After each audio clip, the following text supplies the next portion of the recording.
কোরবানির গোশত আসলে কয় ভাগ করব। অনেকে অনেক রকম কথা বলে, কেউ বলে যে 3 ভাগ করতেই হবে, অনেকে বলে 3 ভাগ না করলে কোরবানি বাতিল হয়ে যাবে। আজকে আমরা এটার রাইট সলিউশন বের করার ট্রাই করব, বলেন সবাই ইনশাআল্লাহ। মাথায় রাখবেন, আমরা কোরবানি যাই দেই না কেন, এটা আপনার গরু হতে পারে, ছাগল হতে পারে, উট হতে পারে, দুম্বা হতে পারে, হোয়াট এভার ইট ইজ, আমরা যেটাই জবাই করি, আমরা জবাই করি এক সত্তার জন্য। বলেন সবাই তিনি কে?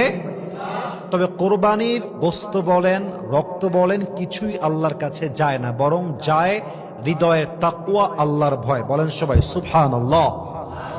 মাথায় রাখবেন, এই যে 3টা ভাগে ভাগ করা, এটা ওলামা একরাম বলেছেন এটা আদর্শের পদ্ধতি, এটা খুব ভালো পদ্ধতি, বাট এটা কম্পালসারি নয়, এটা বাধ্যতামূলক নয়। প্রথম ভাগ কি করবেন?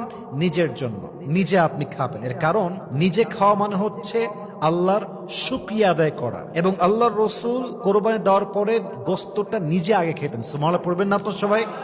1 নাম্বার। 2 নাম্বার হচ্ছে রিলেটিভসদের কাছে বন্টন করা, যারা আত্মীয় আছে তাদেরকে ভাগ বটরা করে দিয়ে দেওয়া। 3 নাম্বার হচ্ছে যারা নিডি, যারা পোর, গরিব, এদের মাঝে দিয়ে দেওয়া। কিন্তু খেয়াল রাখবেন প্রিয় ভাইয়েরা, 3 ভাগ এটা করা, এটা সুন্নাহ পদ্ধতি। এটা এমন না যে আপনি না করলে আপনার কোরবানি বাতিল হয়ে যাবে। It's exactly not like that. তবে মাথায় রাখবেন, আপনি যে আত্মীয়দেরকে দিবেন এটা আত্মীয়দের হক, গরিবকে দিবেন এটা গরিবের হক।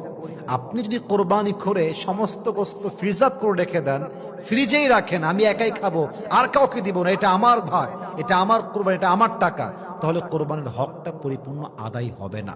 এজন্য সুন্নাহ পদ্ধতি বা আদর্শের পদ্ধতি হচ্ছে 3টা ভাগ করা, নিজের জন্য রাখা, আত্মীয়দেরকে দেওয়া এবং গরিবদেরকে দেওয়া। এই 3টা ভাগ করলে আপনার কোরবানি অবশ্যই সওয়াব বাড়ায় দিবে একজন। বলেন সবাই তিনি কে?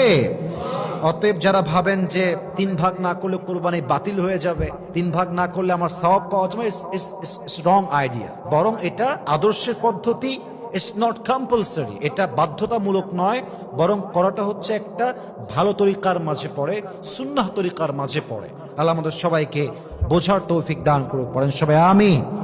ওয়াখির দাওয়ানা আনিল হামদুলিল্লাহি রাব্বিল আলামিন। আল্লাহ তাআলা আমাদের সবাইকে যা যা বলেছি মানা, বোঝা এবং আমল করার তৌফিক দান করুক। আসসালামু আলাইকুম ওয়া রাহমাতুল্লাহি।